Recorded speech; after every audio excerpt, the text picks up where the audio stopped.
This video was made possible by CuriosityStream and Nebula.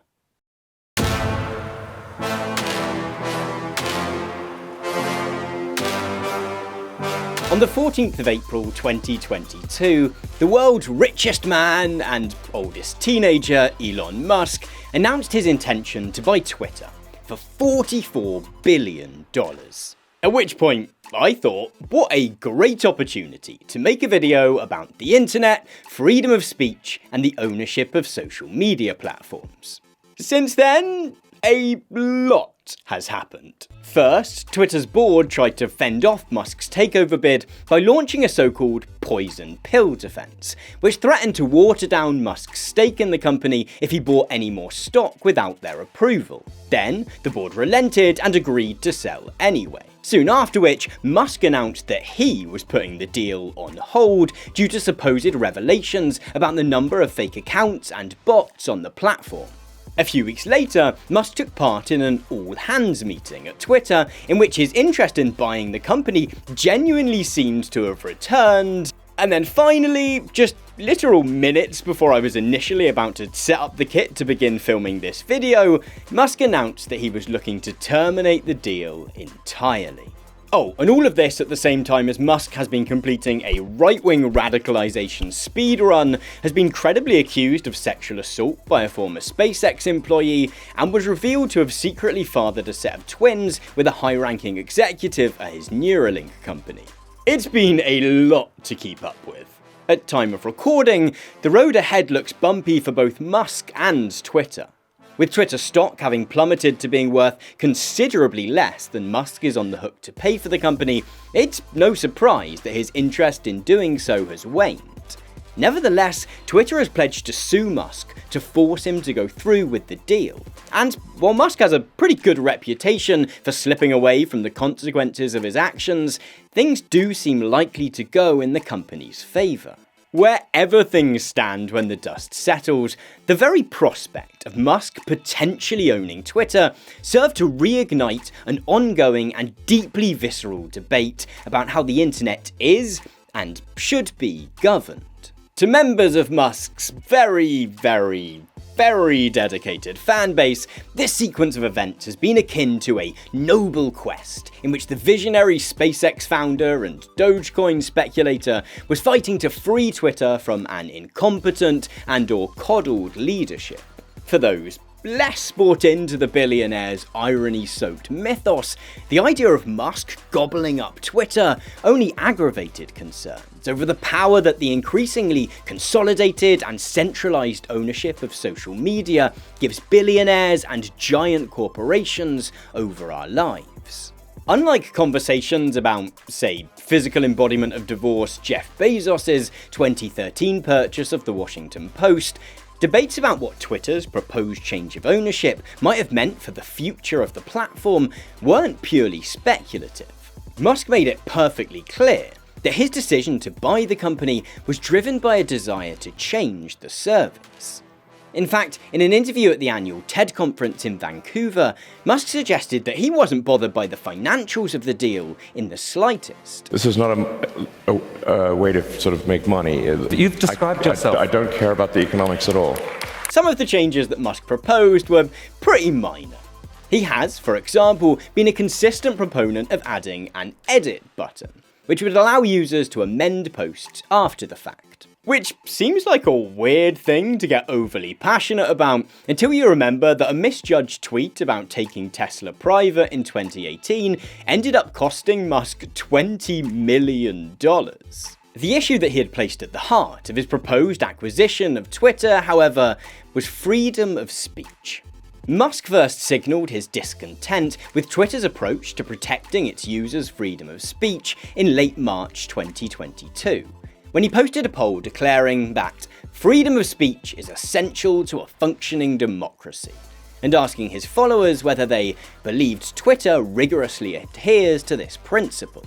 Seemingly encouraged by the 70.4% of respondents who answered that no, they didn't feel that Twitter was doing enough to protect free speech, Musk then signalled that he was giving serious thought to founding a new social media platform in which free speech is given top priority.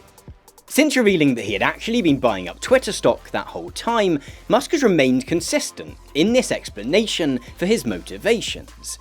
His letter to Twitter's board offering to buy the company, the press release announcing the board's initial acceptance of that offer, and countless public statements throughout the will he, won't he acquisition saga all contained references to transforming Twitter into a forum founded on an unyielding commitment to freedom of speech.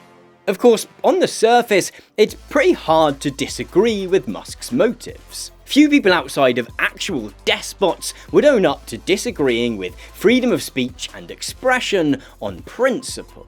Yet, exactly what freedom of speech means in practice often seems much harder to pin down. Does it just mean freedom from government censorship? Or does it mean freedom from any kind of suppression, no matter who's responsible? Does one's right to freedom of speech end when one hits send tweet? Or should it also shield one from being dogpiled for sharing a potentially objectionable view? Where most debates surrounding freedom of speech and expression tends to skirt around these complexities, in today's video we're going to embrace them. We're going to look at the ways in which the more popular approaches to discussing freedom of speech fail. And we're going to examine the origins of the notion that freedom of speech even matters in the first place by exploring the history of what is often colloquially referred to as the marketplace of ideas. Finally, we're going to consider what all of this might mean for how we think about Elon Musk's attempt to save free speech on Twitter.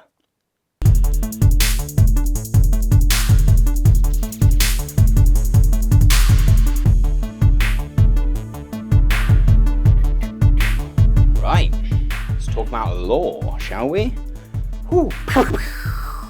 I think a useful place to start in trying to understand how confused our conversations surrounding free speech on the internet have become is this short video, tweeted by British politician Nigel Farage on the day after Twitter's board initially accepted Elon Musk's bid to purchase the platform.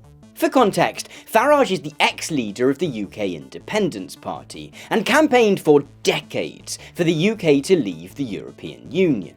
Other than a brief mention of cancel culture and a little bit of Musk worship, however, this video feels like it could have come from anywhere along the breadth of the political spectrum. The broad outline is that Farage was over the moon at the idea of Musk buying Twitter because recently he'd been noticing that he'd been getting a little less engagement on the platform than he once did. I built up a Twitter following of 1.7 million people, and it wasn't very difficult every single month to put on 30, 40, 50,000 new followers. But within the last few years, that has completely stopped.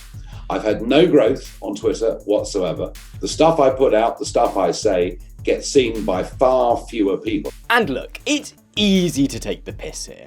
Anyone with even the slightest bit of distance can see that a few years ago, Farage was the most prominent advocate for the winning side of a nation-defining political debate. With Brexit now having been eclipsed by the pandemic, Russia's invasion of Ukraine, and the early warning signs of a recession, it's no surprise if less people are engaging with his tweets. Yet, Farage quickly converted this complaint about a slump in follower growth into a vague accusation of censorship. There's something called an algorithm. It's a weird mathematical formula. I don't fully understand how it works, and I don't think the truth is many people do. But it's through their algorithms where they're able effectively not to ban you from Twitter, but to shadow ban you from Twitter. Which is interesting, because Farage hadn't been banned from Twitter at all, and not a single tweet had been deleted. In fact, he regularly hits 1,000 retweets, and this video in which he complains about being censored appeared in my home feed despite me not even following him. Of course, a right-wing media personality complaining about being silenced despite having their own self-titled TV show is nothing new. And yes, Farage was probably being willfully ignorant of other, more likely explanations for his decrease in Twitter engagement. You know all of this. I bring this video up because this tendency for all of our conversations about the state of political debate online to devolve so quickly into accusations of censorship actually reveals a much more fundamental problem with how we talk about freedom of speech. See, one byproduct of America's dominance of global culture is that most English language debate surrounding free speech revolves around an understanding of what that phrase means borrowed from the First Amendment to the US Constitution. Which is a problem. Not only because the First Amendment doesn't apply in Toronto or Melbourne or Wet Wang, but also because the First Amendment kinda sucks. The relevant part of that document declares that Congress shall make no law abridging the freedom of speech or of the press. And the bit that most people pick up on when their Uncle Jet starts ranting that the banning of his favourite QAnon Instagram account is a breach of the First Amendment is the word Congress. As it currently stands, the First Amendment does not apply to private companies, only to the government. But even if it was the case that social media platforms had to abide by the same standards, the First Amendment would still kinda suck. For the freedom of speech granted to US citizens is what the philosopher Isaiah Berlin calls a negative freedom. In those words, Congress shall make no law. All it actually guarantees is that the government will not do something. It's simply freedom from interference, which seems generally good. But if we use this as the basis for our broader definition of what it means to have freedom of speech, we're left with the sentiment that freedom of speech is when the government doesn't do stuff, and the less the government does, the more freedom of speech there is. In his statement surrounding his potential purchase of Twitter, Elon Musk had attempted to apply a similar logic to social media. As he conceptualized it, freedom of speech sits at one end of a spectrum, with total censorship at the other, and the amount of moderation that Twitter undertakes deciding where the platform sits on that spectrum. In this view, maximizing free speech is easy. You just do less moderation. In his TED interview, Musk was pretty clear that his approach would have been a highly cautious one. If in doubt, let the speech, let it exist. If it's a gray area, I would say let the tweet exist. And this understanding of what it means to have freedom of speech dominates our current debates on this topic. But beneath the rhetoric, I think most people actually have a much higher standard for freedom of speech than this. As that clip from Nigel Farage suggests, most people don't want to just not be actively censored, whether that's by the government or by some alleged woke mafia at Twitter. Most people want to not only feel that they have the ability to express their views to the world, but also that those views will have a decent chance of being circulated to a reasonable audience, and that they will be given a fair hearing when they are. In short, as Anand Jared Haridas argued in a recent New York Times column, most people want what Isaiah Berlin would call a positive freedom of speech. One that doesn't just protect them from censorship, but also grants them some guarantees surrounding the right to speak and be heard itself. The problem is that actually defending the right to speech quickly becomes more complex. For there are going to arise situations in which protecting one person's right to speak is necessarily going to involve asking someone else to pipe down a bit. Or, ease off on the harassment for a moment or two. One therefore risks a scenario in which creating space for otherwise marginalised or silenced voices is used as a pretext for more sinister forms of censorship. Outside of the US, however, human rights law does generally recognise that there are situations in which it is necessary to make these kinds of decisions. The European Convention on Human Rights, which forms the basis of human rights law in 46 countries, for instance, acknowledges that one's speech may be subject to such formalities, conditions, restrictions, or penalties as are prescribed by law and are necessary in a democratic society for the protection of the reputation or rights of others. Where the US First Amendment takes this super individualistic, don't tread on me approach to speech, The European view is generally that the rights which society grants us come with corresponding responsibilities to that society. And I'm sorry, Nigel, but that occasionally manifests as the responsibility to not be the centre of attention for just 5 bloody minutes. The context in which these laws were written does a lot of explaining here. The US Bill of Rights, from which the First Amendment was adapted, was written by a bunch of highly conspiratorial dudes who, having just thrown off the absolute tyranny of King George III, were mainly keen to ensure that their new country could never again fall under the control of a powerful individual with desires to subjugate its people from above. Which, medium success on that one. Most European human rights law, by contrast, has been written since the end of the Second World War. Having witnessed firsthand how fascists can use unregulated freedom of speech to divide people, supplant democracy, and commit atrocities, the authors of documents such as the European Convention on Human Rights understood the need to proactively defend democracy against those who would turn it against itself. While it has its critics, in truth, this European approach is far more honest, because limits to freedom of speech, even censorship, exist in all societies. As Gillian York writes, the United States, which has arguably the world's most permissive laws around speech, still enacts limits, one of which is on child sexual exploitation imagery. This is a restriction put in place to protect children that all but the most depraved individual might agree with. It is also, despite that consensus, censorship. It is, simply put, censorship of which we approve.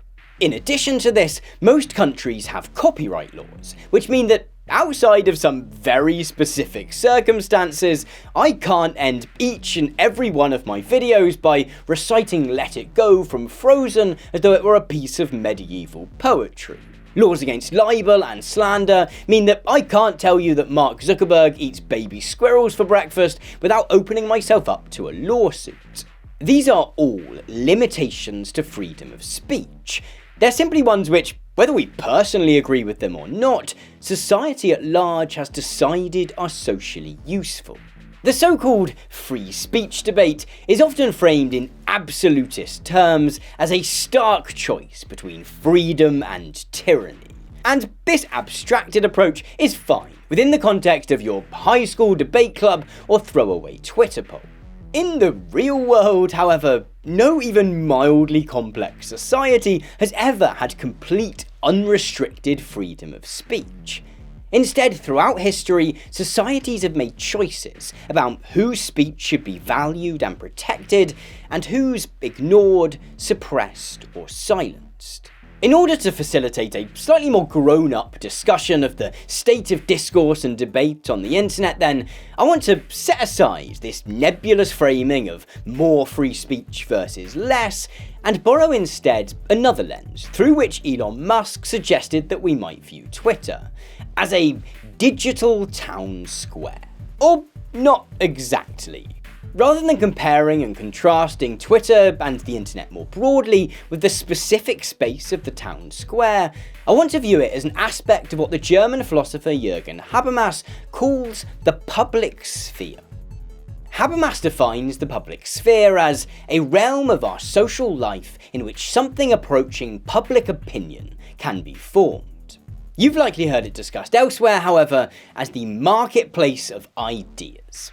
It is the metaphorical space in which we hash out our differences about how society should be organised. The media is a key part of the public sphere, but the media is not the entirety of the public sphere. We're participating in the public sphere whenever we argue with a friend about the trustworthiness of a politician over a pint down the pub, whenever we go to a protest or decide to buy or not buy a certain book, newspaper, album, or film. By taking this approach, we can more maturely posit the question of whether Twitter, as it currently exists, or might have done under Elon Musk, can be said to boast the attributes of openness, inclusivity, and inquisitiveness that we would surely like our public sphere to possess. But to give us some perspective on this question, I think it's useful to first take a brief look at how the public sphere operated in those mythical centuries before the invention of the internet. But before we talk about that, I want to suggest that if you're enjoying this video, you're probably also going to want to check out another video that I made which questions Elon Musk's broader futuristic vision for society. And if you want the best experience for watching that video, you're going to want to do so on Nebula. Nebula is the Streamy Award nominated streaming service created by a bunch of clever YouTubers and owned by those creators themselves, including me. It allows you to watch my videos ad-free along with those of loads of other creators that you know and love. After you've watched both of my videos on Elon Musk, for example, you'll likely also want to check out Mia Mulder and our Changing Climates videos about the Tesla Supremo too. If I've maybe tempted you into signing up for Nebula, then you'll want to know that the best way of doing so is through a partnership that we've put together with another streaming service called CuriosityStream. This allows you to get access to both platforms for less than $15 for an entire year. Where Nebula is the home for all your favourite indie creators, CuriosityStream is packed with thousands of big-budget documentaries and non-fiction films. I recently really enjoyed Google and the World Brain, a documentary about Google's attempts to digitise the world's books. I loved the way that the documentary celebrated the amazing potential of a project which aims to give people access to the contents of some of the world's best stocked libraries, whilst also really interrogating the troubling consequences that have stemmed from that project being led by a massive for-profit company. CuriosityStream and Nebula make for brilliant companions to one another, and so we've partnered to put together a bundle deal which makes signing up to both services a no-brainer. If you head to curiositystream.com/Tom Nicholas, you can get 26% off the normal price of an annual CuriosityStream subscription, with Nebula thrown in for absolutely free. And by using that link to show that I sent you, you'll be further helping to support my channel and enabling me to continue to make videos like this one. Which I guess we'll get on with right now.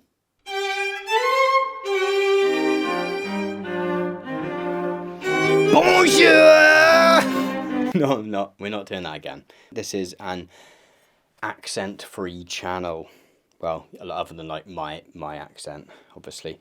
So, now when I say that to understand the role that Twitter plays in society in the early 2020s, we first need to take a look at a series of events which took place in the late 17th century, your first response is probably going to be, oh great, the video essay genre has finally been driven beyond parody.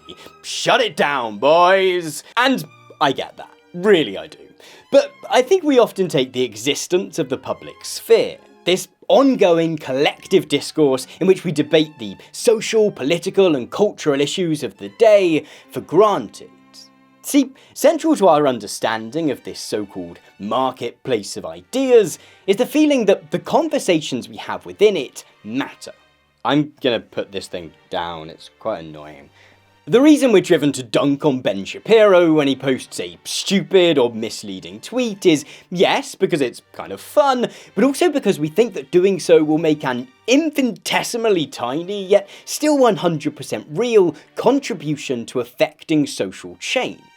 We know we're unlikely to change Shapiro's mind, but we hope that the presence of our witty rebuttal in his replies might stop someone else from falling into his orbit, and if that happens, that a better world has become a smidge more possible.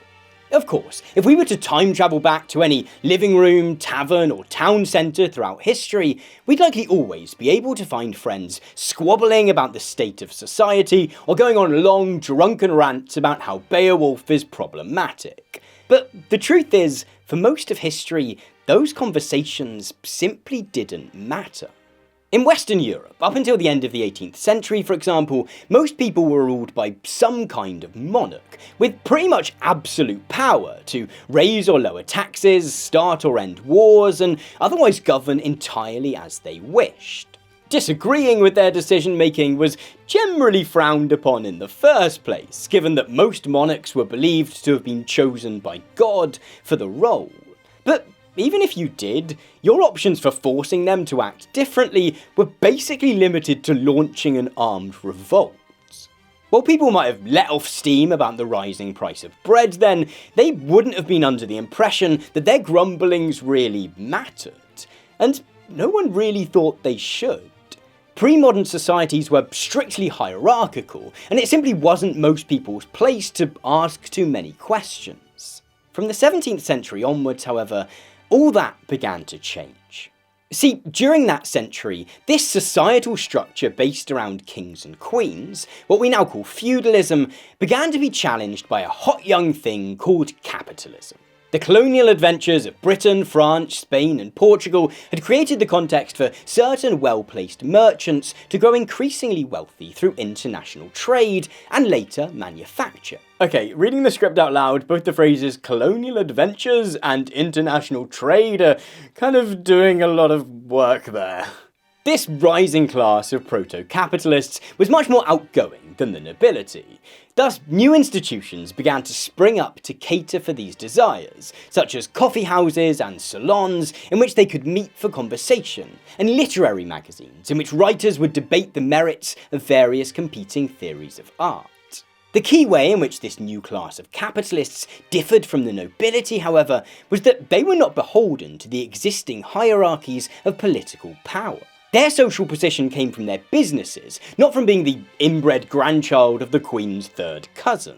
It's no surprise then that those coffee shops and magazines soon began to play host to discussions about political power, how it was being wielded, and how it should be wielded in the future. One consequence of this was that the emerging capitalist class soon decided that having kings and queens at all was actually not super useful. Through either lengthy processes of reform or a quick guillotining, monarchies began to be replaced by, albeit highly limited, forms of liberal democracy.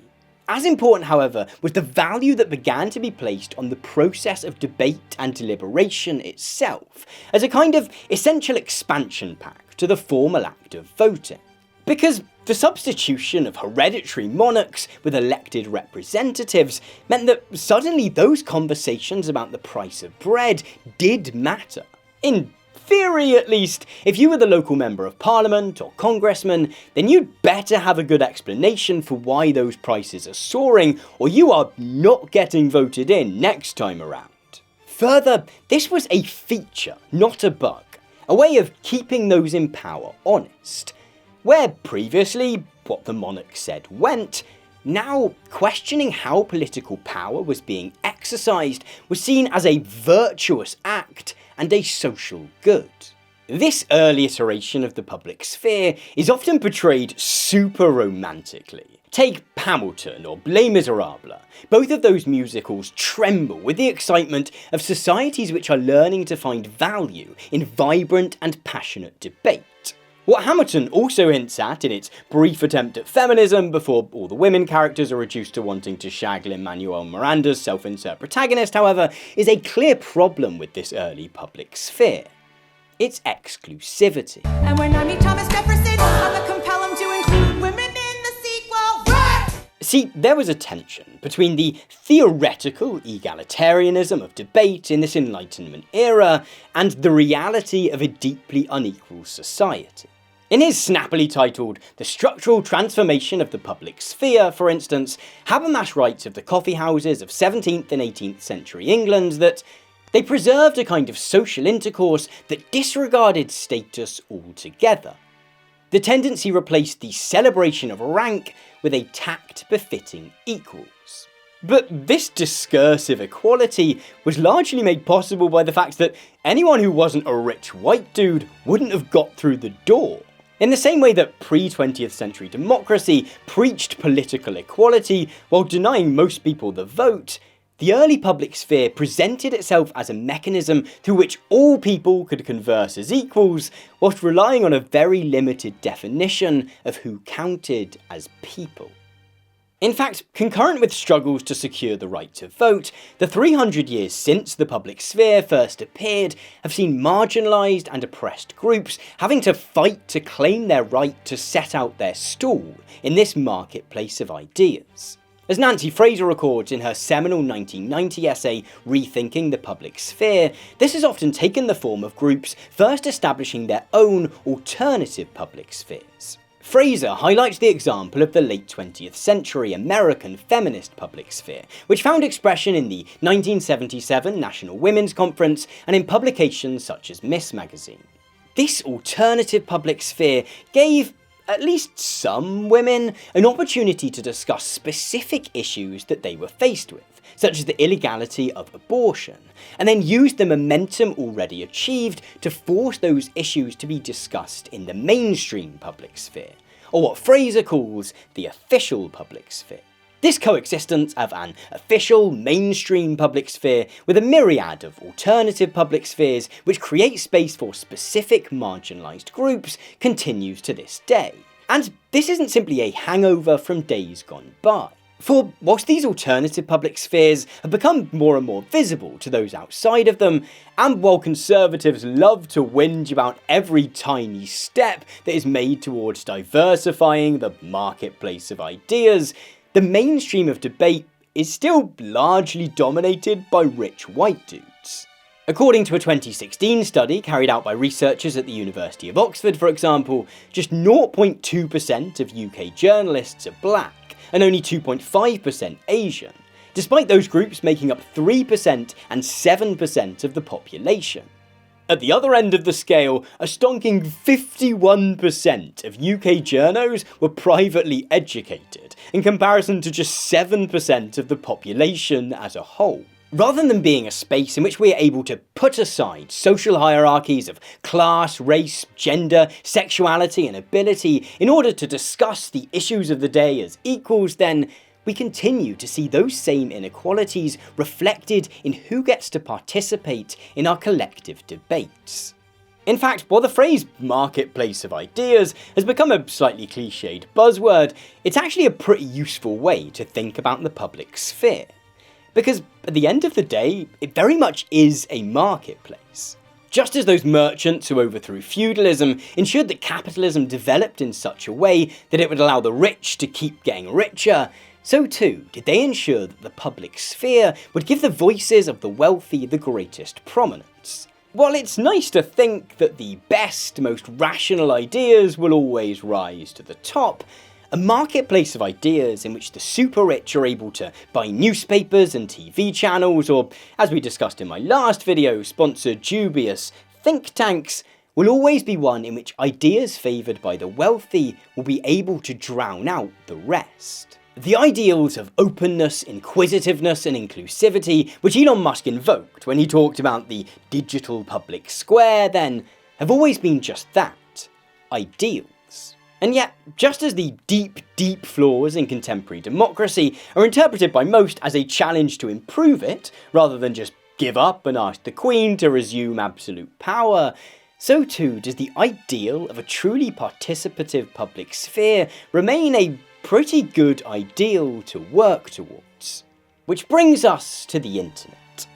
Because wasn't the overthrow of the old hierarchies which dictated who gets to contribute to our collective debate precisely what the internet was meant to enable?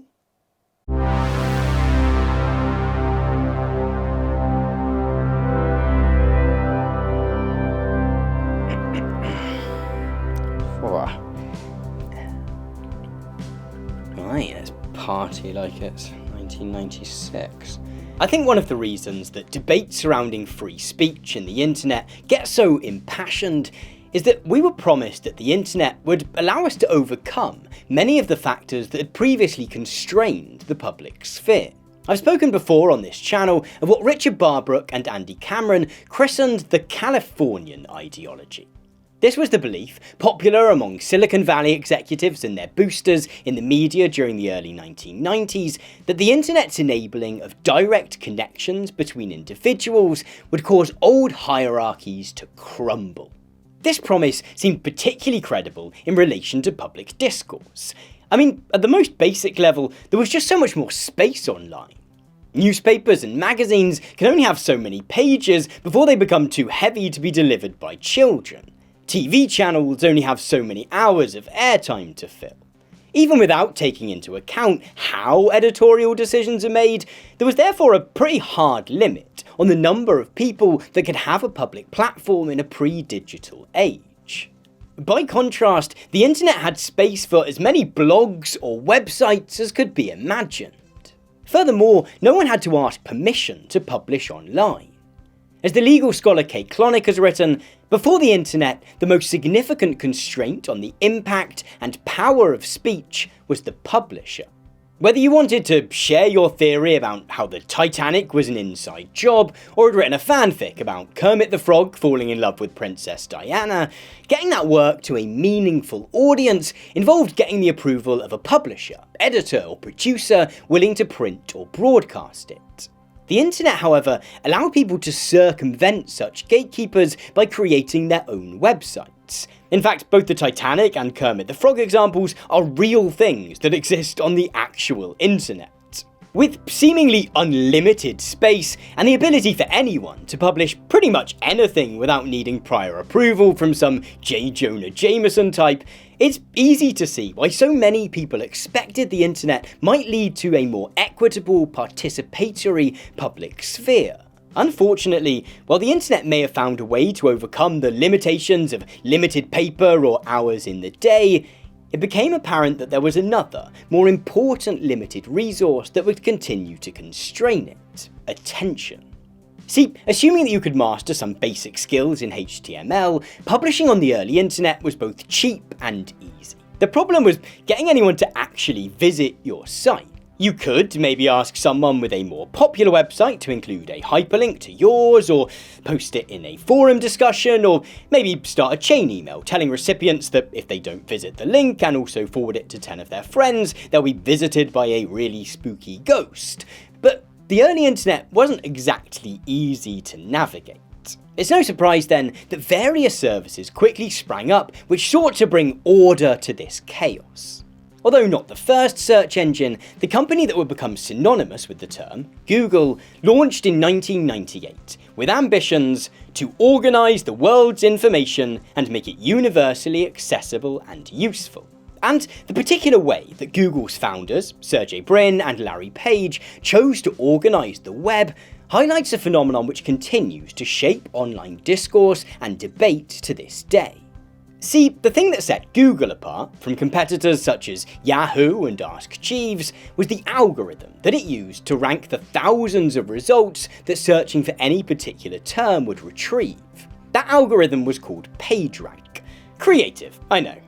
Where other search engines might have sorted search results in order of how many times the search query entered was included on a given page, PageRank would do so based on how many other websites on the internet had linked to each result.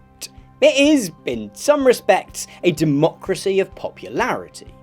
That this system won out over other methods of ranking search results is telling. Because over the past half-decade, there's been a fair bit of popular concern about the potential for the internet to foster echo chambers, in which, the theory goes, everyone is at risk of disappearing into siloed communities made up of only people with whom they agree. Yet, the popularity of Google's PageRank system, and in fact the entire development of the internet from a formless mess of websites into a fully indexed network dominated by a handful of platform companies, suggests quite the opposite. It suggests that most people very much do want to have an idea of what's popular among folks outside of their own bubbles, and the ability to participate in a broader collective conversation. Which brings us to social media. And it's worth remembering that social media wasn't invented with the intention of being a digital town square.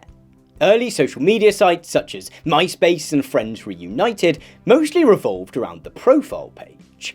They were, in essence, a way for your Aunt Jan to establish an online presence without having to learn what a CSS tag is. Discussion functionalities were, by today's standards, pretty limited. Even on early Facebook, if you wanted to have a debate with someone about whether the Star Wars prequels were good, you'd have to choose your desired debating partner, navigate to their profile, and post your defense of Jar Jar Binks to their wall. This all changed with the introduction of the feed. The idea of a home feed, which collates the activity of all the people you follow or are friends with in a central place, first appeared with the launch of Twitter in July 2006. Twitter replaced the profile-centric model of social media with something that essentially felt like being in a massive global group chat. 2 months later, Facebook tweaked this concept to create its own newsfeed feature, which not only collated users' status updates, but also other activities such as changes in jobs or relation statuses. The introduction of the feed, which has since been imitated by pretty much every social media platform going, had the important repercussion of making anything that one did on social media infinitely more public. Previously, the only way that my post about how Jar Jar is a based legend would have been seen by anyone other than me and my idiot Gungan-phobic debating partner is if someone navigated to my friend's profile and saw the post there. With the birth of the feed, suddenly everyone and anyone my privacy settings would allow were notified and invited to add their thoughts too. This transformed social media from being essentially email with extra steps into a service through which users felt as though they were contributing to a collective conversation. The feed made it possible to conceive of changing one's status on Facebook or sending a tweet on Twitter as a meaningful act of participation in the public sphere. There were certainly upsides to this new era of social media. Facebook, Twitter, and YouTube were all used by activists during the Arab Spring and the Occupy movement. Recognising that establishment media outlets were unlikely to report accurately on their protests, activists across countless movements and countries during the early 2010s used social media as a way to communicate directly with the general public. Amidst what felt like a pretty exciting time politically, it was tempting to think of social media feeds as a kind of online Tahrir Square or Zuccotti Park. Yet, this perception of social media as a digital public sphere wasn't entirely accurate. Certainly, the digital space in which users were engaging in passionate political, social, and cultural debates were, to a lesser or greater degree depending on the platform in question and one's privacy settings, public in the sense that lots of people might see your post. But in terms of ownership, they were decidedly private. This meant that the companies that owned these services retained the ability to set their own rules, dictating what one could and couldn't say on their services. The concerns that such a scenario inevitably raised were only exacerbated by the manner in which a small handful of social media platforms gradually began to dominate all others. In my video on the metaverse, I draw on Amanda Lotz's suggestion that social media platforms are what economists call a natural monopoly. In short, this means that the services that social media platforms provide, such as allowing people to connect with friends and criticise their enemies, tend to pull people to all want to use the same service. If the success of Google's PageRank algorithm is the result of people wanting to access the same information as everyone else, the rise of Facebook, and to a lesser extent Twitter, is the result of people wanting to be in the same place as everyone else. As much as White Power Bill might pretend that he actually loves using Gab or Parler or Truth Social, we all know that he'd really much rather just have his Twitter account reinstated. By the mid-2010s then, the beautiful yet also pretty ugly, kind of confusing mess that had been the early internet had been colonised by a handful of social media companies. And this must have been the moment we're often led to believe that Facebook, Twitter, and Google began using their ill-gotten power to censor anyone who disagreed with the woke Silicon Valley agenda, right? Well, the reality, as you might imagine, is more complex. Yeah, okay, let's do some censorship, shall we then? Sleep all day and censor all night. That's my bumper sticker on my electric bicycle. It's uncomfortable.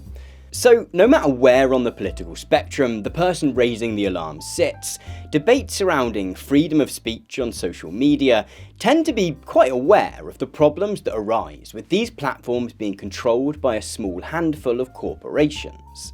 But they tend to make the mistake of assuming that Facebook, Twitter, YouTube and their peers are chomping at the bit to do as much censorship as possible.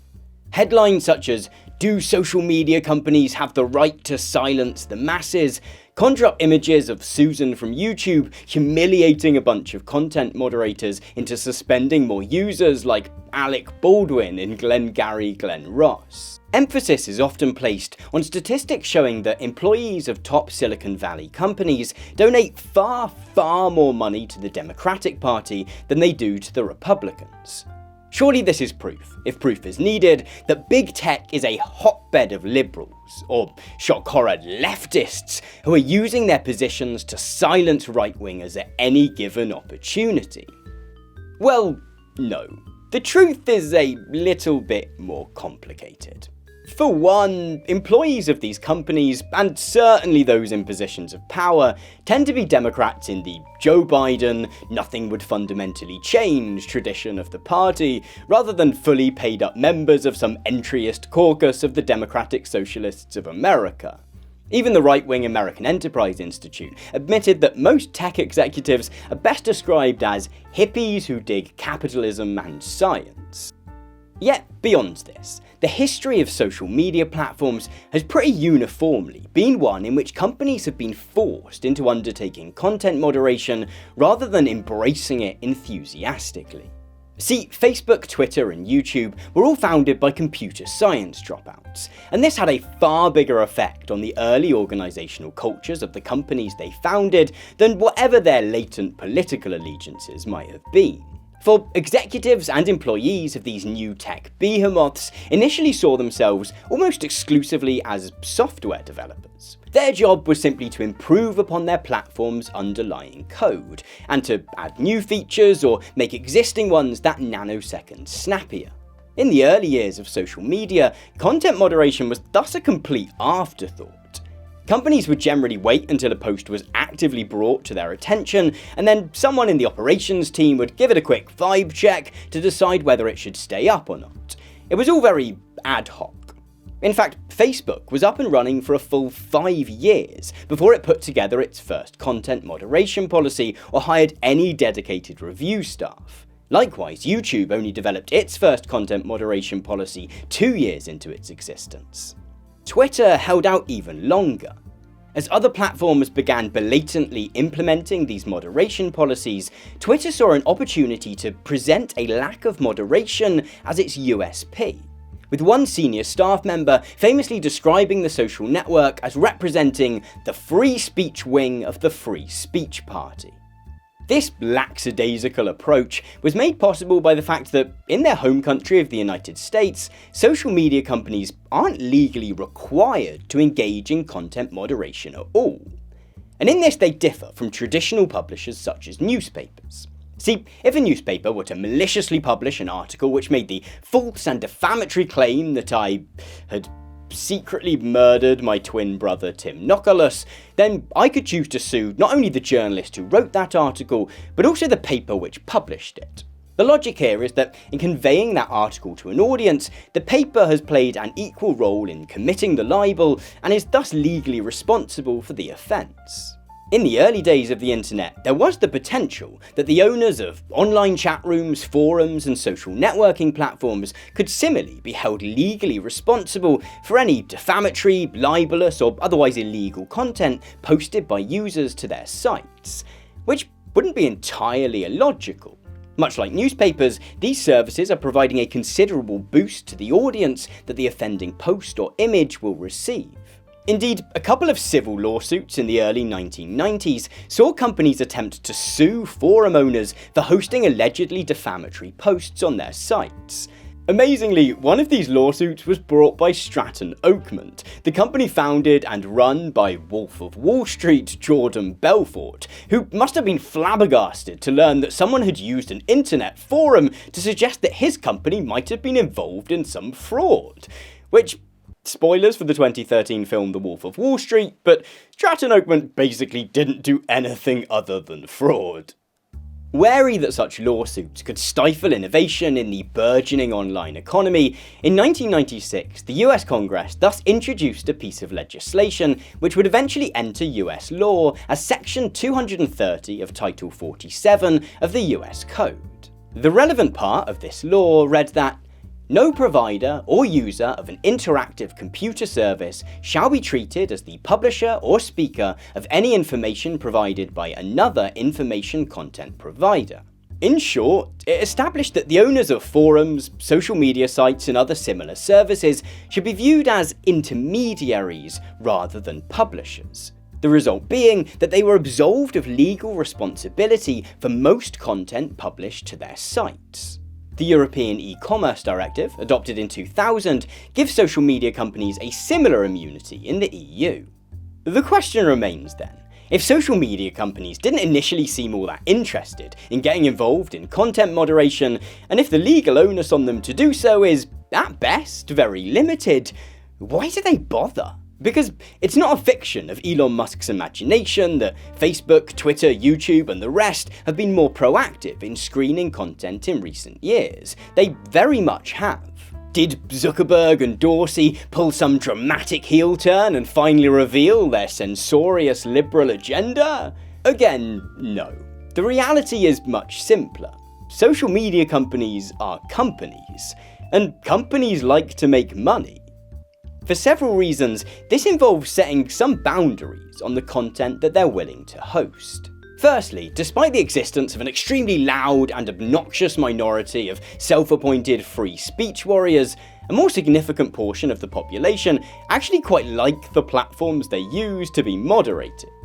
A 2019 YouGov poll of US adults, for example, revealed that while 41% of respondents were concerned about the effects of content moderation on freedom of speech, a significant proportion still felt that action should be taken against users who post objectionable content. Further, regardless of what people say, the desire for some level of moderation is evident in the choices people make in which platforms to sign up for. As I discussed a moment ago, in the early 2010s, Twitter tried to set itself apart from its competitors by outright refusing to remove any content at all unless instructed to by a government. Even then, often resisting such requests in the courts for as long as possible. There were many cases in which this policy served to protect the speech rights of journalists and civil rights activists. But at the same time, not moderating at all left the door open for harassment campaigns and an increasing swell of far-right and conspiracist activity on the site. As David Kay writes in his book Speech Police, any laudable efforts Twitter was making to defend free speech were overshadowed by a growing reputation as an accountability-free zone for harassment and misogyny and Nazis and Alex Jones. It's far from a coincidence that the year in which the Gamergate harassment campaign reached its peak was the same year in which Twitter's previously healthy growth slowed to a crawl.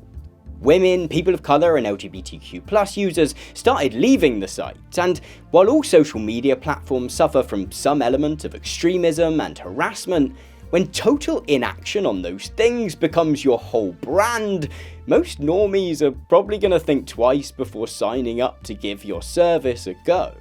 As Kate Klonick writes, platforms have created a voluntary system of self-regulation because they are economically motivated to create a hospitable environment for their users in order to incentivize engagement.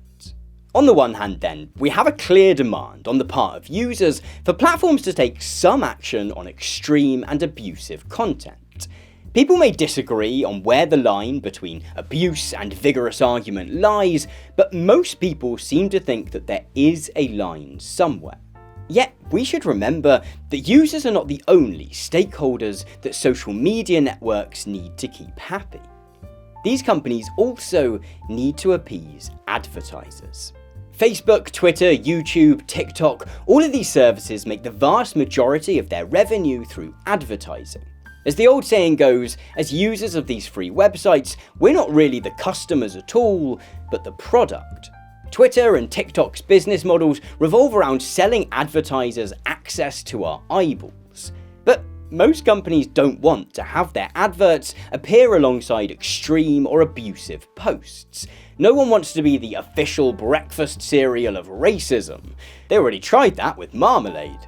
The influence of advertisers on platforms' moderation policies have perhaps become most obvious during the various so-called adpocalypses which have shaken the economy of YouTube.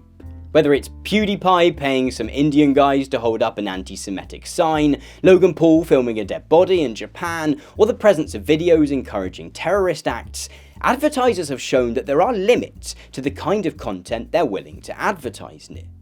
As happened in YouTube's case, the need to keep advertisers on side can thus provide a powerful incentive to seek out objectionable content and either remove it entirely or suppress its reach.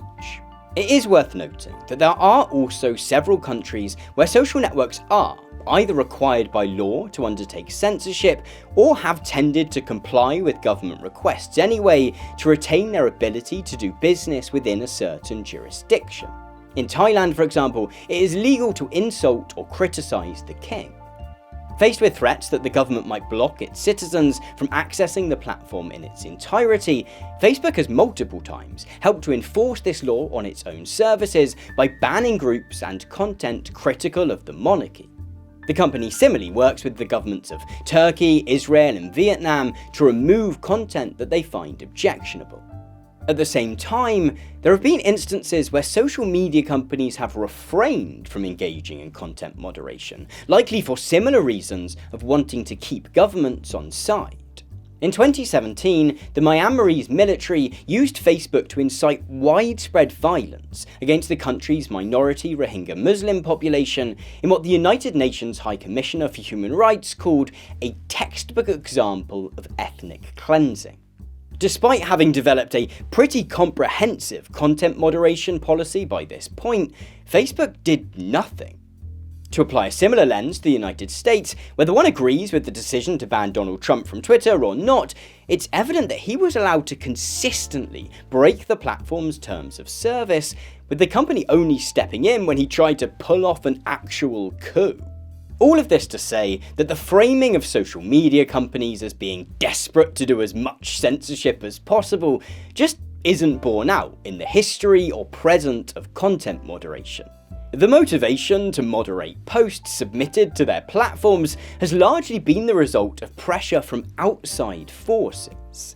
But to acknowledge this is not to then immediately arrive at the conclusion that big tech is good, actually.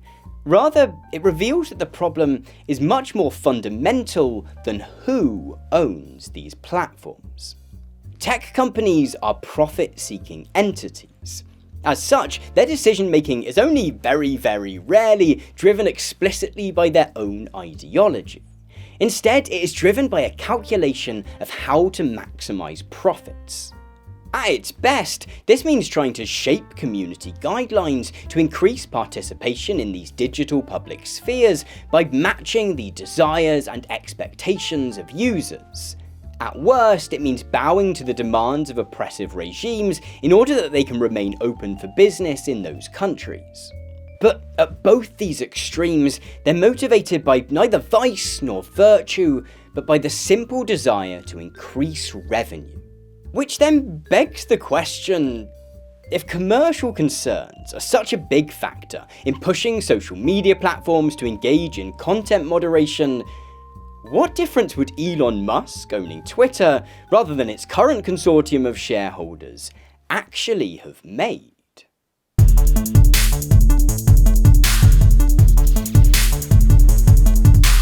Let's wrap this up somehow, shall we? Being a bit of a beast. So there are several points which I hope this video adds to the conversation surrounding Elon Musk's perhaps now aborted purchase of Twitter. Firstly, I hope it makes it clear that content moderation is complicated. The notion that freedom of speech and expression exist on this single-axis spectrum, with less moderation inevitably leading to more freedom and vice versa, is just not true. Interestingly, as Musk has moved beyond simply firing off edgy posts about free speech to his adoring fans, and presumably begun to have conversations with experts who have spent many years thinking through these complicated issues, he did begin to slowly walk back many of his early promises. In June, the far-right activist organisation Project Veritas released a leaked recording of a company-wide meeting of Twitter's employees attended by Musk, in which he was invited to bring employees up to speed with his plans for the service. Right-wing commentators such as Dinesh D'Souza and Benny Johnson, along with outlets including Breitbart, enthusiastically shared the video in a manner which might lead one to assume that it represented a step forward in their desire for a content moderation policy which would see extreme right-wing speech welcomed on Twitter. Certainly, these activists might have found some comfort in Musk's highly corporate, non-committal response to a question about how inclusive Twitter should be as a platform. We really want to have, at least 1 billion people on Twitter, maybe more. As many people as we can possibly get on Twitter. So that, I think, is the most inclusive definition of inclusiveness. It's like all humans. But Musk's more direct discussions of content moderation suggested that he would have continued many of the practices to which these vociferous opponents of the supposed digital censors at Twitter are so opposed. Early on in the conversation, Musk drew a distinction between freedom of speech and what he called freedom of reach. So I think people should be allowed to say, pretty outrageous things that are within the bounds of the law, but then they don't, it doesn't get amplified, it doesn't get, a ton of reach. Which was probably pretty disappointing for our old friend Nigel Farage, who was certain that Musk was going to ensure that his tweets became required reading for everyone on the platform. Even worse, from the perspective of the political right, Musk had clearly done some further research on how Twitter had fared under its earlier policy of not moderating posts at all. Although obviously not using the exact terminology, Musk seemed to recognise that people, in particular those of marginalised identities, simply don't want to use platforms that are dominated by abuse, harassment and hate. You want to be as inclusive as possible, the broadest demographic, and for that to happen, people must like being on Twitter. So if they're being harassed or if they're uncomfortable, they're just not going to use Twitter. And they're, we have to sort of strike this balance of, allowing people to say what they want to say, but also making people comfortable on Twitter, or they simply won't use it. In ways that chime almost perfectly with some of the issues that we've explored in this video, Musk was seemingly forced to contend with the reality that an anything goes ethos is only empowering to those who already have widespread power within society. For those who are more likely to be the subjects of targeted abuse or hatred, it can serve to only further silence and marginalise.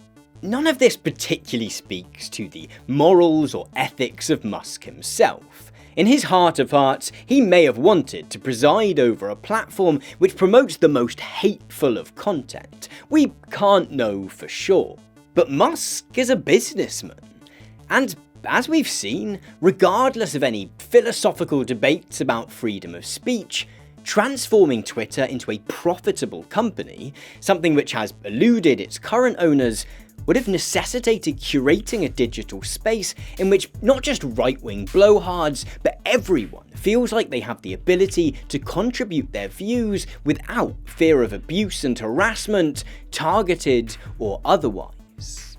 That's just market forces in action, baby! I think I'm going to keep it in. Which brings us to the matter which should really be central to any discussion of social media, but which often goes overlooked.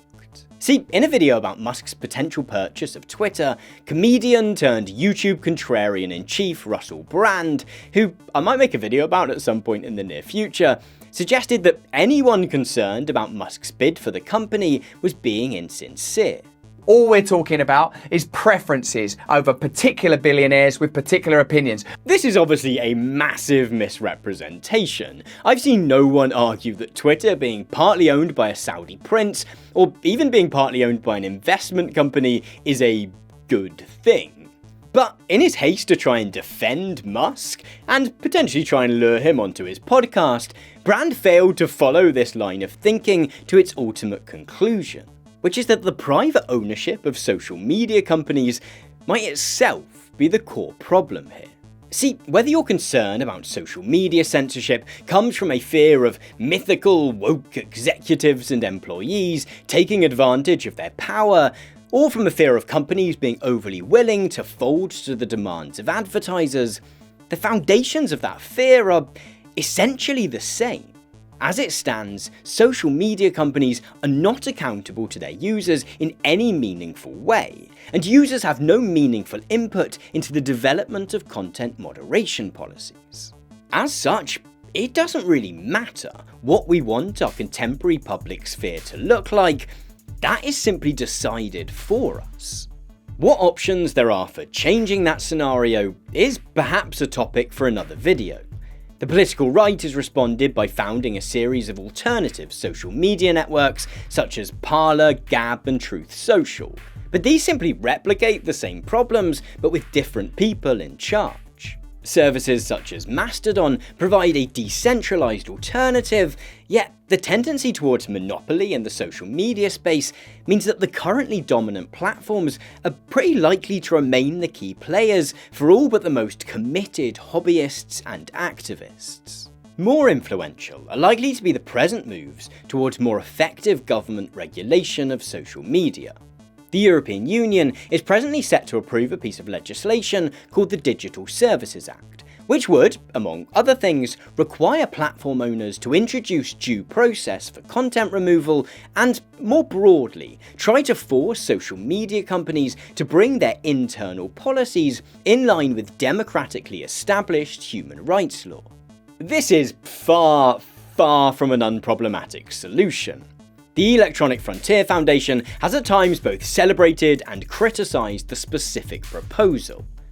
But while we should certainly be ready to criticise bad legislation on this front, this does not mean that the broader notion of introducing democratic oversight of a pseudo-public sphere that is presently entirely at the whims of the decisions of corporations is inherently bad. In fact, as things stand, it may be the only truly effective lever we have available to pull. Perhaps there is also a scenario in which we could go beyond this. If social media truly is the digital public square, should we not want it to be public in all senses of the word? Should we not recognise that Twitter and Facebook have become essential public services, and thus might be operated as such, as publicly or otherwise collectively owned by those who use them? This might be optimistic, but despite what both his adoring fans and most committed critics might think, it's likely that Elon Musk owning Twitter would only have had a minor impact on freedom of speech and expression. Because the real problem is not which billionaire owns Twitter. The real problem is that the platforms on which our contemporary public sphere rests can be owned at all. And if we want to see our public sphere become that inclusive and inquisitive space that the idealists of the Enlightenment believed that it could be, then it's that more fundamental question that we must be willing to engage with. Thank you so much for watching this video. I hope that it's been worthy of your time. If you've got any friends, either online or off, who you think also might be interested in it, then I'd be super grateful if you'd consider sharing it with them, maybe on social media. Thanks as ever to Richard, David Brothers, Alan Gann, Luke Meyer, Gary, Dick on Spain, Bill Mitchell, Al Zweigart, Zedsi Reese, Shab Kumar, Alexander Blank, Neil Zabildgaard, Sophia R, President Dwayne Elizondo Mountain Dew Herbert Camacho, Sergio Suarez, Alexandra McGuinness-Wartendike, Nicholas Jacquemart, Strange Weekend, Ricardo Fernandez de Cordoba, Richard Rapoon, Udo, Elliot Day, Malik Hamidi, Amit Singh Parahar, Parker Mead, Karen Rosenow, and Gabriel Koch for being signed up to the top tier of my Patreon. If you'd like to join them in getting early access to videos, copies of the scripts to them, and more, then you can find out how to do so at patreon.com/Tom Nicholas. Thank you once again for watching, and have a fantastic week.